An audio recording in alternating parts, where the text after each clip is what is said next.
Political party ने कारगिल में एक उनके जम्मू कश्मीर का लीडर को भेज के 6 शेड्यूल के खिलाफ कारगिल आवाज उठाए करके, आपको पता होगा जी। How do you see this?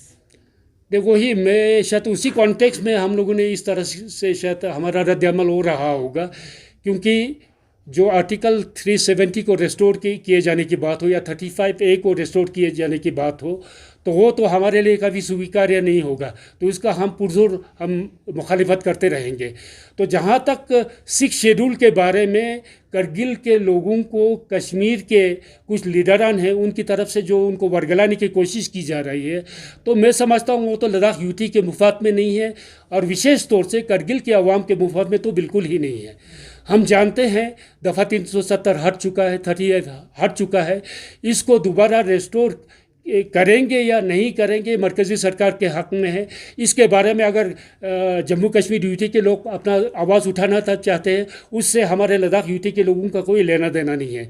लेकिन अगर वो लद्दाख यूटी में आके एक जमात को या एक सेक्शन को 6 शेड्यूल के ख़िलाफ़ अगर वर्गलाने की बात करती हो, तो वो मेरे ख्याल में मुनासिब नहीं है। उसका हम पुरजोर मुखालिफत करेंगे, और हम पूरा ये यकीन रखते हैं कि करगिल के लोगों के लिए 6 शेड्यूल का जो सुरक्षा है वो लेह के लोगों से ज़्यादा ज़रूरी है, और मुझे पूरा यकीन है करगिल के लोग हमें साथ देंगे।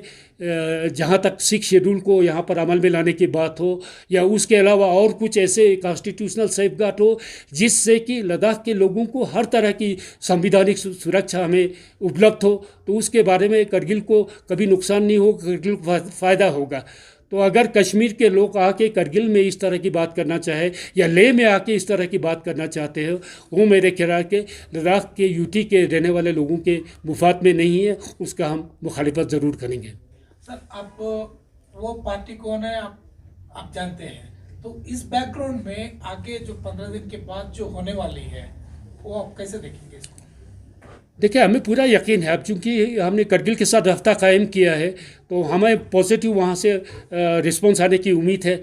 हम जाके करगिल के लोगों से बात करेंगे, जितने भी सोशल रिलीजियस ऑर्गेनाइजेशन है, पॉलिटिकल पार्टीज़ हो या NGOs हो, या जो भी हमसे मुलाकात करना चाहते हैं करगिल में, तो उनसे ज़रूर हम बातचीत करेंगे, और उनको जो ये संविधानिक सुरक्षा है कितना ज़रूरी है उसके बारे में हम बताने की कोशिश करना चाहेंगे। जहाँ तक करगिल के लोगों का जम्मू कश्मीर यूटी के जो उन्होंने जो आवाज़ उठाई उसके साथ उनको जोड़ने की जो बातचीत हो, मैं करगिल के लोगों को ये सावधान करना चाहता हूँ कि इसके बारे में उनको बारीकी से सोचने की ज़रूरत है, क्योंकि हमें ये मान के चलना है अभी इमीडिएट फ्यूचर में 370 या आने वाले समय में 370 हटने की बात नहीं हो सकती है, ये मुमकिन नहीं लगता है। तो इसलिए तब तक के लिए हमें जो संविधानिक सुरक्षा 6 शेड्यूल और के ज़रिए हम जो हासिल करना चाहते हैं पूरे लद्दाख यूटी के लिए, वो हमें ज़रूर उसके हक़ में हमें बात करना चाहते हैं। बाकी करगिल के लोग इसके अलावा और कुछ मांग रखना चाहते हैं, वो करगिल के अवाम पर है, वो रख सकते हैं, उससे हमें कोई लेना देना नहीं होगा। लेकिन हम पूरा लद्दाख यूटी के लिए 6 शेड्यूल को दिए जाने की बात है, उस पर हम पुरजोर तरीके से हम उसके लिए लड़ते रहेंगे, और उसको हम हासिल करने की कोशिश करते रहेंगे। अब जो हिल काउंसिल का रिजल्ट्स को आप कैसे देखते हैं?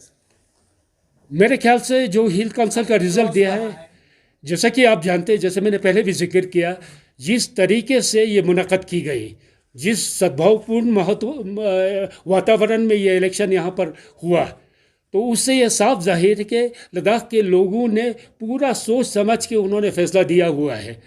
और जिस तरह का फ़ैसला आया हुआ, हम सभी चाहते थे बीजेपी आए सत्ता में, क्योंकि मरकज़ में बीजेपी की सत्ता है, तो यहाँ पर उनको सिंपल मेजॉरिटी से यहाँ पर 6 जो हिल काउंसिल है उसको क़यादत करने का जिम्मेदारी बीजेपी को मिला हुआ है।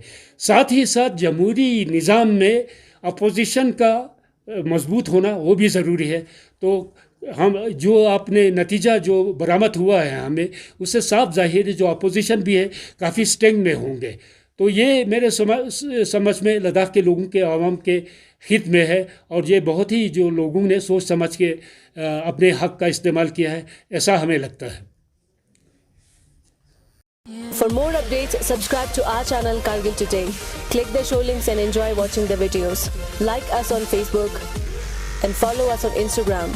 Keep watching Kargil Today. Keep enjoying Kargil Today, the only voice of Kargil Ladakh.